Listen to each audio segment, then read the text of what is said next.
बिस्मिल्लाहिर्रहमानिर्रहीम अस्सलाम वालेकुम। नॉलेज लैब चैनल में आप सबको खुश आमदीद। क्लास 10 मैथमेटिक्स 2021 का जो फ़ाइनल पेपर है उसके एमसीक्यूज़ का सॉल्यूशन आज की वीडियो में हम डिस्कस करेंगे। एमसीक्यू नंबर 1 है 0 1 2 3। तो सेट दिया हुआ है आपको एक ये, और सेट आपसे पूछ लेंगे किस तरह का सेट है। तो होल नंबर्स कहलाते हैं जनाब, 0 से स्टार्ट हो रहा है ये। तो ये होल नंबर्स का सेट है, सेट ऑफ होल नंबर्स। और एक ऑर्डर्ड पेयर हमें गिवन है -6, -8। MCQ number 2। और कौन से क्वाड्रेंट में है ये आपसे पूछ रहे हैं इसमें। तो क्वाड्रेंट के बारे में मैं आपको बता देता हूँ थोड़ा सा। देखें, ये फर्स्ट क्वाड्रेंट, सेकंड, थर्ड और फोर्थ। यानी कि आपने यहाँ से स्टार्ट करना है और एंटी क्लॉकवाइज डायरेक्शन में इस तरह से हम मूव कर रहे होते हैं। तो टोटल 4 क्वाड्रेंट हैं हमारे पास। यहाँ पे एक्स और वाई दोनों पॉजिटिव होते हैं, यहाँ वाई पॉजिटिव एक्स नेगेटिव, यहाँ पे एक्स और वाई दोनों नेगेटिव, और यहाँ पर एक्स पॉजिटिव और वाई नेगेटिव। तो अभी जो हमारे पास वैल्यू थी इसमें देखें, एक्स और वाई, जो पहला वाली जो वैल्यू है ये एक्स वैल्यू होती है, और सेकेंड वाली जो है ये वाई वैल्यू होती है। तो -6 है और -8, यानी दोनों नेगेटिव हैं। तो ये हमारे पास जो क्वाड्रेंट है ये कौन सा क्वाड्रेंट है, ये वाला थर्ड क्वाड्रेंट है। तो इसलिए थर्ड क्वाड्रेंट जो है उसका करेक्ट आंसर है। नेक्स्ट हमारे पास है question MCQ number 3। Log of 16 to the base A is equal to 4। तो ए आपसे पूछ रहे हैं कि ए जो है वो किसके इक्वल होगा। तो एक्सपोनेंशियल फॉर्म में इसको हम कुछ इस तरह से लिख सकते हैं। देखें, ए की पावर 4, यानी जो भी बेस यहाँ पर होता है ये यहाँ पर इस तरफ भेजते हैं इसको, और ये पावर इसके ऊपर चली जाती है। ठीक है, तो ए की पावर 4 इज़ इक्वल टू 16। अब 4 पावर हमें ख़त्म करनी है, ए की वैल्यू हमें निकालनी है, तो हमें 1/4 पावर दोनों साइड पे लेना पड़ेगी। जिस तरह से हम स्क्वायरिंग ख़त्म करने के लिए स्क्वायर रूट लेते हैं, और स्क्वायर रूट का मतलब होता है कि 1/2 पावर ले रहे हैं। तो सिमिलरली हम जब पावर 4 को ख़त्म करना है तो 1/4 पावर हम दोनों तरफ लगा देंगे। तो ये 4 से ये वाला 4 कैंसिल आउट हो जाएगा, तो ए बचेगा हमारे पास। और 16 जो है इसके जब आप फैक्टर्स निकालेंगे तो 2 की पावर 4 आ जाएगा आपके पास, प्राइम फैक्टराइजेशन कर देंगे तो 4 से 4 कैंसिल हो जाएगा, तो 2 हमारे पास इसकी वैल्यू आ गई है।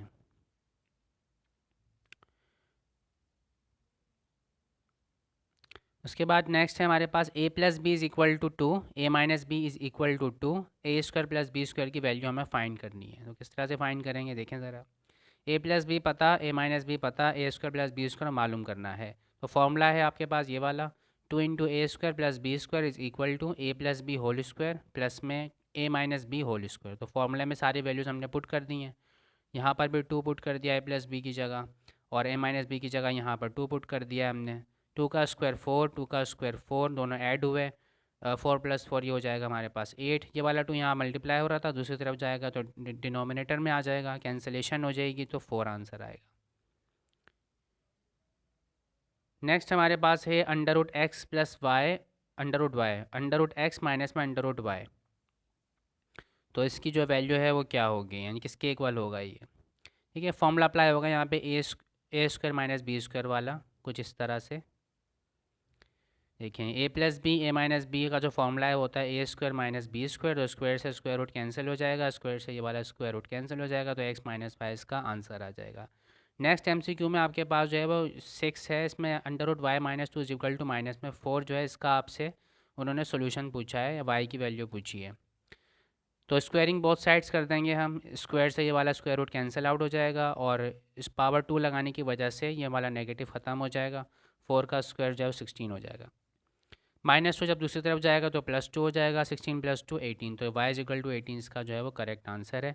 बाकी वेरिफिकेशन भी करके देख सकते हैं कि 18 इसका वाकई में आंसर है भी या नहीं। तो 18 को जब आप यहाँ रखेंगे y की जगह, तो 18 - 2 आएगा हमारे पास 16। 16 का जब स्क्वायर रूट लोगे तो +-4 आएगा, तो -4 यहाँ पर देखें मौजूद है, तो सेटिस्फाई कर रहा है इस इक्वेशन को। तो यानी कि ये जो है वो आंसर होगा। ठीक है, अगर लेट्स सपोज ये सेटिस्फाई ना करता तो फिर एम्प्टी सेट इसका करेक्ट आंसर होता।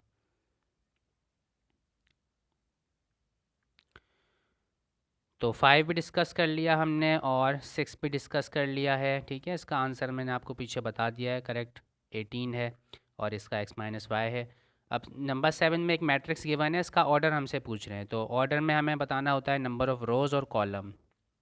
पहले हम रोज़ बताते हैं, कितनी रो हैं इसमें। जो हॉरिजॉन्टल होता है ये रो होती हैं, और ऐसे वर्टिकल जो होते हैं ये कॉलम्स होते हैं। ठीक है, अब a प्लस बी ये पूरा एक ही एलिमेंट है, तो ये एक कॉलम हम काउंट करेंगे। ठीक है, और देखें अभी स्पेस आया, स्पेस से पता चलता है कि कहाँ पे जो है हमारे पास कॉलम ख़त्म हुआ है। तो यहाँ पे देखें ये स्पेस है, तो इसका मतलब ये एक कॉलम, जो ये पूरा एक ही कॉलम है। ठीक है, इससे कंफ्यूज मत होइएगा कि ए प्लस बी लिखा हुआ है तो ये एक अलग कॉलम है, ये एक अलग, इससे कंफ्यूज मत होइएगा। ये पूरा एक ही कॉलम है, एक एलिमेंट है ए प्लस बी, तो ये एक ही कॉलम काउंट होगा। जब स्पेस आएगा तो फिर ये दूसरा कॉलम है, तो इसका मतलब दो कॉलम है और एक रो है, तो 1/2 जो है इसका ऑर्डर होगा। और नेक्स्ट हमारे पास एमसीक्यू नंबर 8, डिग्री पूछ रहे हैं इसमें आपसे पॉलिनोमियल की। वेरिएबल की जो हाईएस्ट पावर होती है उसको कहते हैं डिग्री ऑफ द पॉलिनोमियल। ठीक है, और अगर एक से ज़्यादा वेरिएबल मौजूद हों प्रोडक्ट की फॉर्म में तो उनकी पावर्स को ऐड करके हम बताते हैं अपना फाइनल आंसर। तो यहाँ पे वेरिएबल देखें एक्स की पावर 3 और यहाँ पे वाई की पावर 1, तो जब दोनों को ऐड कर देंगे 3 + 1 4 हो जाएगा। तो डिग्री ऑफ पॉलिनोमियल जो है यहाँ पर क्या है, 4 है। और बाकी जो है वो उससे लेस पावर हैं तो उनको नहीं देखेंगे हम। ठीक है, a triangle having no side congruent is called, ऐसा ट्राइंगल जिसकी कोई भी साइड जो है वो इक्वेलेंट नहीं है, कॉन्ग्रुएंट नहीं है, सारी साइड्स डिफरेंट लेंथ्स की हैं, तो ऐसे ट्राइंगल को कहते हैं स्केलिन ट्राइंगल। बाकी ऑप्शन भी बता देता हूँ मैं आपको। इक्विलेटरल ट्राइंगल ऐसा ट्राइंगल होता है जिसकी सारी साइड्स बराबर होती हैं, इक्वल लेंथ की होती हैं। आइसोसेलेस ट्राइंगल ऐसा ट्राइंगल होता है जिसकी कम से कम दो साइड जो हैं वो बराबर लेंथ की होती हैं और दो एंगल्स भी कॉन्ग्रुएंट होते हैं। ठीक है, नेक्स्ट हमारे पास है the value of secant 45 degree is, तो टेबल बना हुआ है बुक के अंदर। ये सीकेंट जो होता है ये रेसिप्रोकल होता है कॉस का, तो 1/cos 45 डिग्री, तो cos 45 डिग्री की वैल्यू होती है 1/√2। तो क्योंकि डिनोमिनेटर में है तो √2 ऊपर चला जाएगा, तो ये √2 इसका फाइनल आंसर है। बुक में मौजूद हैं सारे वैल्यूज, वहाँ से आप देख सकते हैं, याद भी कर सकते हैं। एक रिलेशन गिवन है हमें और इसमें आपसे इसके डोमेन पूछ रहा है। तो डोमेन जो होता है वो ऑर्डर्ड पेयर जो है इसका पहला एलिमेंट जो भी है, ये जो होते हैं इसके डोमेन होते हैं। ठीक है, तो 1 2 3 जो है फर्स्ट एलिमेंट है हर ऑर्डर्ड पेयर का। ठीक है, तो यहाँ पे 1 है, यहाँ 2 है, यहाँ 3 है, तो ये इसका क्या होगा, डोमेन होगा। और जो सेकंड एलिमेंट होता है वो रेंज होती है। तो उसने डोमेन पूछा था हमसे, तो 1 2 3 जो है वो डोमेन है, तो 1 2 3 इसका करेक्ट आंसर है। अब यहाँ पर देखें एडिटिव इन्वर्स पूछ रहा है आपसे एमसीक्यू नंबर 12 में, ए माइनस बी का एडिटिव इन्वर्स। एडिटिव इन्वर्स में आपने सिंपली क्या करना होता है, जो भी एलिमेंट्स आपको गिवन है उनके आपने साइन चेंज करने होते हैं, ऑपोजिट करने होते हैं। तो ए यहाँ पे देखें पॉजिटिव है तो इसका साइन ऑपोजिट क्या होगा, माइनस है। और बी नेगेटिव में है तो बी का जो ऑपोजिट होगा साइन वो क्या होगा, प्लस में बी। तो यहाँ देखिए इन्होंने आपको इस तरह से घुमा के थोड़ा दिया हुआ है, तो ये बी माइनस इसका करेक्ट आंसर होगा। ठीक है, मल्टीप्लिकेटिव इन्वर्स से कंफ्यूज मत होइएगा, और ज़्यादातर बच्चों ने, मुझे पता है, ठीक है, तो कंफ्यूज हो रहे होंगे, उन्होंने 1/a - b भी लगा दिया होगा, हो सकता है। तो मल्टीप्लिकेटिव इन्वर्स नहीं पूछा उसने, एडिटिव इन्वर्स पूछा है। अगर मल्टीप्लिकेटिव इन्वर्स पूछता तो ये फर्स्ट ऑप्शन करेक्ट होता। और ये बात भी याद रखें कि दोनों के साइन हमें चेंज करने हैं। ठीक है, मतलब अगर आपने किसी एक का साइन चेंज कर दिया दूसरे का नहीं किया तो तब भी आपका आंसर गलत हो जाएगा। ठीक है, तो ये भी पॉसिबिलिटी है कि ए प्लस बी जो है कुछ स्टूडेंट्स ने जो है सिलेक्ट किया हो पेपर में, तो दोनों के साइन चेंज होंगे। ए पॉजिटिव था इसको नेगेटिव करना है, और बी नेगेटिव था तो इसको पॉजिटिव करना है। ठीक है, उसके बाद नेक्स्ट है हमारे पास 13, नेचुरल लोगैरिथम रट्टे वाला सवाल है। ये एल एन की फॉर्म में होता है नेचुरल लोगैरिथम, इसका बेस होता है ई। ठीक है, ई एक इरेशनल नंबर है जिसकी वैल्यू आपको बुक में गिवन है 2.17 समथिंग होती है इसकी। ठीक है, वैल्यू, और इरेशनल नंबर होता है ये। Next MCQ number 14, x² - y² को डिवाइड करना है x - y से, तो क्या आंसर आएगा।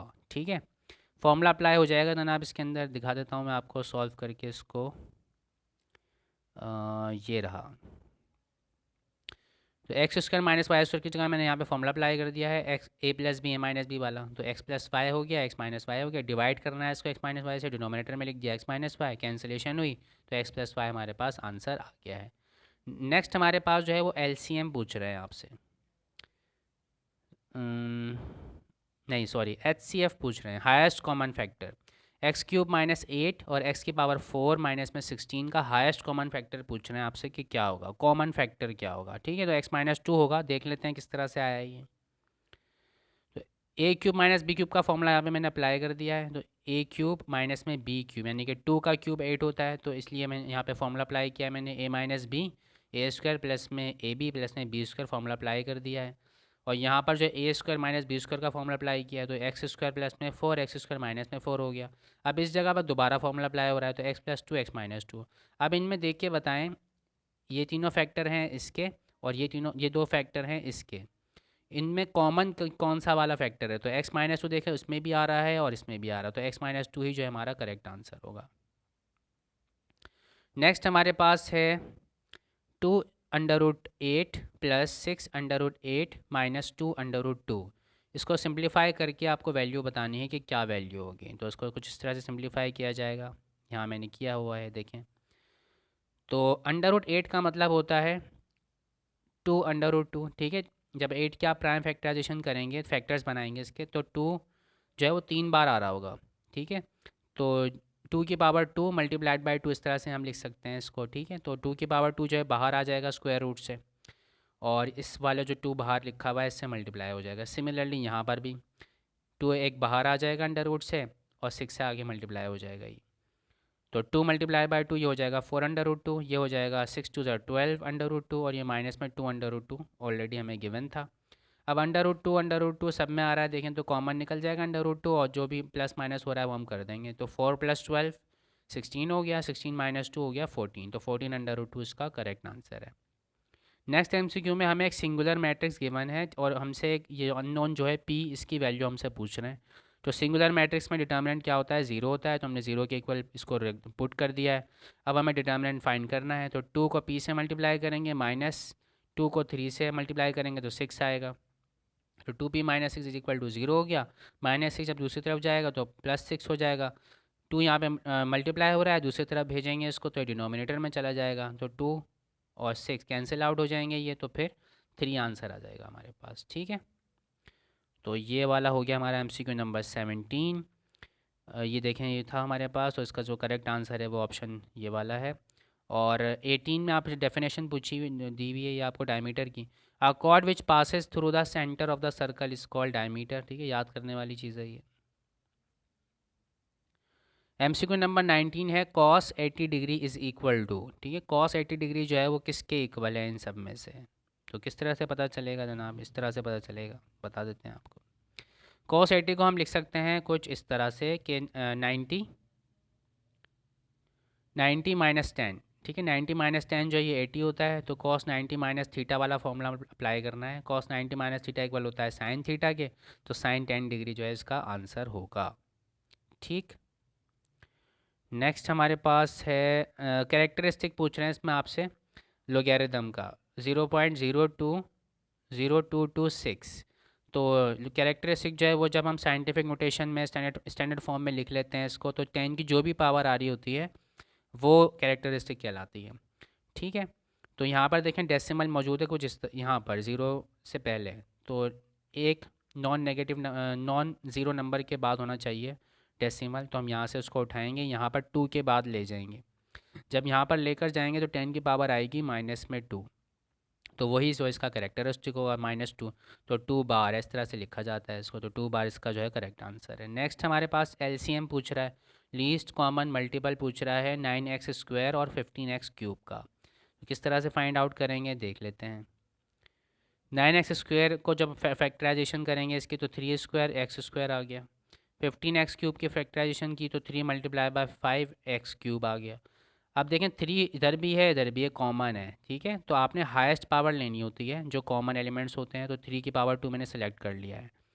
और जितने भी नंबर्स हैं जो कॉमन नहीं है वो भी हमें लेने होते हैं लीस्ट कॉमन मल्टीपल में, तो 5 भी मैंने यहाँ पर लिख लिया है। अब एक्स और एक्स दोनों में कॉमन है, तो कौन सी पावर लेंगे हम, हाईएस्ट पावर लेंगे, ठीक है। यहाँ पावर 2 है, यहाँ पावर 3, तो x³ हमने सेलेक्ट कर लिया है। तो 3 की पावर 2 होता है 9, 9 5 होता है 45, तो 45x³ इसका करेक्ट आंसर है। यानी ये वो टर्म है जो इन दोनों से 9x² से भी और 15x³ से भी, दोनों से क्या हो जाएगी, कम्प्लीटली डिविजिबल होगी, ठीक है। और सबसे लीस्ट वैल्यू है, ठीक है, तो इसलिए कहते हैं इसको लीस्ट कॉमन मल्टीपल। नेक्स्ट हमारे पास है अब 22 जो है वो दूसरी शीट पे यहाँ पे ज़्यादा क्लियर नज़र आएगा, ठीक है। तो ये यहाँ देख लें, cot theta upon cos theta, इसकी वैल्यू आपसे पूछ रहे हैं ये। तो देख लें जनाब इसको कि कॉट थीटा बराबर होता है cos theta upon sine theta के, तो मैंने कॉट की जगह cos theta upon sine theta put कर दिया है। कॉस थीटा नीचे लिखा हुआ था, मैंने यहाँ पे देखें लिख दिया है इसको, कैंसिलेशन हो गई तो 1/sin थीटा बचा, तो 1/sin थीटा इक्वल होता है कॉसेक थीटा के, तो कॉसेक थीटा जो है करेक्ट आंसर होगा। ठीक, कॉसेक थीटा जो है इसका करेक्ट आंसर है। 23, एक्स की पावर 4 है, 16x² है, will be a perfect square by adding. क्या ऐड किया जाए कि जो लिखा हुआ है एक्सप्रेशन ये एक परफेक्ट स्क्वायर बन जाए, यानी कि a+b² का फॉर्मूला कंप्लीट हो जाए। तो कैसे कंप्लीट होगा देख लेते हैं जनाब। आंसर आपके सामने है, 64 इसका करेक्ट आंसर है। किस तरह से आया देखें, तो a² होता है फॉर्मूले में, उसके बाद प्लस में होता है 2ab, तो 2 लिखा हमने फॉर्मूले का, और x² लिख दिया, यहाँ से आया ये x²। अब देखें यहाँ पे हमारे पास मौजूद था 16x²। तो ऐसा कौन सा नंबर है जिसको मैं 2 से मल्टीप्लाई करूँ तो 16 आए, तो 8 है। ठीक है, अगर कोई डिफ़िकल्ट वैल्यू होती है तो कोई मसला नहीं है जनाब, डिवाइड कर लें आप, जो भी यहाँ लिखा हुआ है उसको 2 से डिवाइड कर लें, तो वो नंबर आप यहाँ पे लिख देंगे। और उसी का स्क्वायर यहाँ पे आपने क्या करना होता है, ऐड करना होता है। तो यहाँ पे मैंने 8 का स्क्वायर ऐड कर दिया है, 8 का स्क्वायर होता है 64, तो 64 इसका करेक्ट आंसर है। 24 में पूछ रहा है आपसे सम ऑफ टू कॉम्प्लीमेंट्री एंगल्स। तो कॉम्प्लीमेंट्री एंगल जो है तो उनका सम होता है 90 डिग्री, तो 90 डिग्री इसका करेक्ट आंसर है। ऑप्शन नंबर 25 है cosec square, sorry MCQ number 25, cosec square theta -1 is equal to trigonometric identity है ये, कॉट स्क्वायर थीटा इसका करेक्ट आंसर है। किस तरह से ड्राइव होती है थोड़ा सा समझ लें इसको। देखें बेसिक आइडेंटिटी हमारे पास ये है, cos square theta plus sine square theta is equal to 1। ठीक है, अगर ये आपको याद है तो आपको किसी भी तरह की जो आइडेंटिटी है इस तरह की वो ड्राइव कर सकते हैं। हमें वो नज़र आ रहा है वहाँ पर कॉसेक स्क्वायर थीटा, तो कॉसेक स्क्वायर थीटा लाने के लिए हमें 1 को डिवाइड करना पड़ेगा किससे, साइन स्क्वायर थीटा से। तो पूरी इक्वेशन को हमने डिवाइड कर दिया है साइन स्क्वायर थीटा से। ठीक है, साइन स्क्वायर थीटा से देखें पूरी इक्वेशन मैंने डिवाइड कर दी है, तो ये कैंसिलेशन हो गई यहाँ पे, तो 1 आ गया। कॉस अपॉन साइन होता है कॉट, तो कॉट स्क्वायर थीटा आ गया। 1 अपॉन साइन होता है कॉसेक, तो कॉसेक स्क्वायर थीटा आ गया। +1 जब दूसरी तरफ जाएगा तो -1 हो जाएगा, तो इस तरह से कॉट स्क्वायर थीटा इसका करेक्ट आंसर है। बाकी इसको याद भी कर सकते हैं आप। तो जनाब पूरे 25 MCQs हमने सॉल्व कर लिए हैं। उम्मीद है कि आपको जो है इससे सीखने को मिला होगा, और आपने जिन लोगों ने कर लिया है वो अपने जो ऑप्शंस हैं उन्हें मैच कर सकते हैं। तो आज की वीडियो में इतना ही। Thank you so much. अल्लाह हाफिज़।